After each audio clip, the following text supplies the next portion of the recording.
PTI की सियासत जो है वो कुर्सी के लिए है। और जनाब स्पीकर साहब, दुगली पॉलिसियाँ हैं, हमें ना कौम को समझ आ रही है ना हमें समझ आ रही है कि हम इनकी कौन सी बयानिया को यकीन और उस पर यकीन करें। 2011 से स्टार्ट करें, 2013 पे फिर कंटेनर के ऊपर एम्पायर की उंगली को देखें, फिर उसके बाद इमरान खान जब वज़ीर आज़म थे उसके साथ जनरल पेज बाजवा, उसके बगैर वो हुकूमत चला ही नहीं ले रहे थे, और यहाँ तक के तलाक़ें भी इस्टेब्लिशमेंट के ऊपर हुई और यहाँ तक कि निकाह भी इस्टेब्लिशमेंट के ऊपर पिंकी फिरने के साथ हुआ है। जनाब स्पीकर साहब, हमारे भाई इधर हर वक्त कहते हैं फॉर्म 45 और फॉर्म 47, लेकिन जनाब स्पीकर साहब आप लोगों की तो निकाह भी फॉर्म 47 पे है। हम इस कौम के साथ, इस मुल्क के साथ जो पीटीआई ने किया, तहजीब के दायरे में हमारी नस्लों को एक ही हमारे पाकिस्तान में था कि हम अदब और तहजीब से खड़े होते थे और एक दूसरे के खातिर कर लेते थे, लेकिन अभी जो बयानबाजी होती है, जो बातें होते हैं, वो जो हमारे सियासतदान थे वो परेशान हो गए हैं कि ये पीटीआई ने कौन सी सियासत स्टार्ट की है।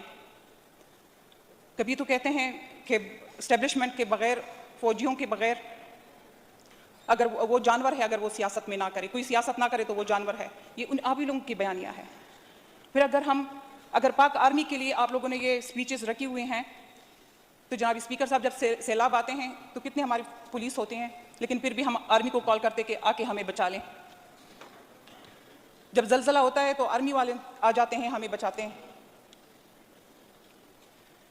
जनाब स्पीकर साहब, अभी भी कोई अगर इधर ये साथ में कोई बड़ा मसला हो जाता है तो हमारा कोई पुलिस वाला नहीं होगा, हमारा कोई कौमी बंदा नहीं होगा, फौज के बंदे ही आएंगे और वही खड़े होंगे और वही बचाने के लिए हाजिर होंगे।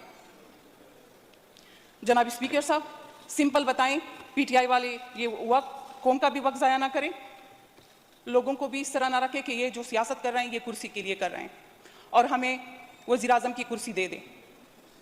ये इसी का सियासत है। वरना अगर आप लोग ये कहें कि हम चोरों के लिए चोर, सबसे चोरी तो आप लोगों की हुकूमत में होती है और किसी और को हमें कहने की ज़रूरत ही नहीं पड़ती, खुद ही एक दूसरे के ऊपर इल्ज़ामात लगाते हो, खुद ही जो है एक को हटाते हो दूसरों को लेकर आते हो। ये 2013 2014 से यही आ रहा है,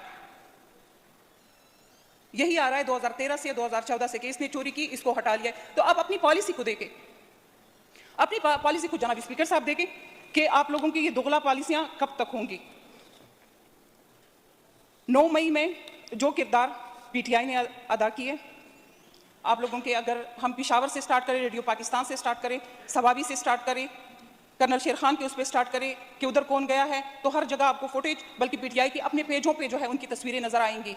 फिर ये कहते हैं कि हमने नहीं किया, हम वो नहीं थे, कोई और गुरु था। कम से कम वो रियासत मदीने की जो बातें करते थे, सियासतदान, वो ईमानदार तो बन जाओ ना, अपनी बातों पे तो झूठ तो ना बोलो, अपनी बातों पे तो खड़े हो जाओ। जनाब स्पीकर साहब, ये जितना भी ये टाइम 4 दिन आप लोगों ने स्पीचों के लिए दिए हैं और नेक्स्ट आप कर रहे हैं, आपके अपने साथी आप लोगों का साथ नहीं दे रहे हैं, वरना उनकी जो स्पीचेस है वो निकाल के देंगे। डायरेक्ट बात करें, जिस बात पे बात करनी, इधर से उधर से ना हो पके, ये जो है आवाम सुनने वाली है। डायरेक्ट आप लोग बात करें जिस पे बात करना चाहते हैं, आप लोगों को जिसकी शिकायत है वो बात करें। स्पीकर साहब, इमरान खान ने साइबर का वो लहराया इस तरह और कहा कि हमें अमेरिका उधर से निकाल रहे हैं, मुल्क जो है हमारा जो है वज़ीर आज़म की कुर्सी से हमारी जो छीन रही है। दोबारा अभी जो इतना वो सारे लोग अमेरिका के खिलाफ नारेबाजी, ये अभी कांग्रेस में ही पीटीआई के लिए करारदाद मंजूर होती है। जनाब स्पीकर साहब, ये दोगला पॉलिसी को ख़त्म करें, एक बात पे खड़े हो जाएं। क्या आप लोग कहाँ खड़े हैं? आप लोग एस्टेब्लिशमेंट के साथी है कि नहीं? आप लोगों को कौन लेके आया है? एस्टेब्लिशमेंट ही लेके आई है। आर्मी के कंधों पे ही आप लोग आए हैं, उन्हीं के हेलीकॉप्टरों में बैठकर ही आप लोगों की 4 साल हुकूमत चली है। ये आप लोगों के रिकॉर्ड पे है, ये कोई झूठ नहीं है। अगर आप इधर स्पीच कर लें और उनके खिलाफ बोलें तो पीछे सब रिकॉर्ड मौजूद है, वो देख लें कि किस तरीके से आप लोगों की हुकूमतें बनी थी, किस तरह एक पेज पे आप लोग एस्टेब्लिशमेंट के साथ, अमेरिका के साथ, और ये, लेकिन फिर भी आप लोगों से ये हुकूमत नहीं चली। इस सूबे के हकूक के लिए आप लोग लड़ते हो, कि इसका हकूक दें, इसके फंड दें, इसके पैसे दें। लेकिन जब 2013 से इधर की हुकूमत आई, 2018 में इमरान खान की पीटीआई की हुकूमत कौमी असम्बली में फेडरल में थी और इधर जो है पीटीआई की हुकूमत थी, आप लोग कौन से फंड लेके आए हो? इस सूबे के लिए क्या किया है? वो एक बीआरटी जो अभी तक कंप्लीट नहीं हो सकी, वो जो अभी तक उसके एक ही सिर्फ वो 26 किलोमीटर का रोड बना है, बाकी उसकी जो मार्केटें है, जहां उसके ट्रांजैक्ट ऑफिस है, वो सब कुछ भी नहीं बना। और 8 अरब से कहा था असद उमर ने, और 1 खरब से ऊपर पहुंच चुका है, लेकिन अभी भी काम कंप्लीट नहीं है और नेब और उसके केसेस हैं। जनाब स्पीकर साहब, आप चोर किसको कहते हैं? आप अगर आपके लिए इस्लामी रियासत की जो आप दावेदार है, कांग्रेस जो है आपके लिए करारदाद पास करते हैं। जनाब स्पीकर साहब, पहले अपने आप को क्लियर करें, आप लोग क्या करना चाहते हैं? सिंपल कहें, डिमांड करें कि हमें कुर्सी चाहिए। कुर्सी भी आपको मिली थी, आप लोग उसके अहल ही नहीं थे। आप इस आर्मी का कह रहे हैं, लेकिन अगर ये आर्मी नहीं होगी तो आप लोगों के साथ ये एटम बम भी जो है हमारे पास है, जो इस्लामी ममालिक में एक पाकिस्तान के साथ इतनी ताकत है, ये भी नहीं रहेगी।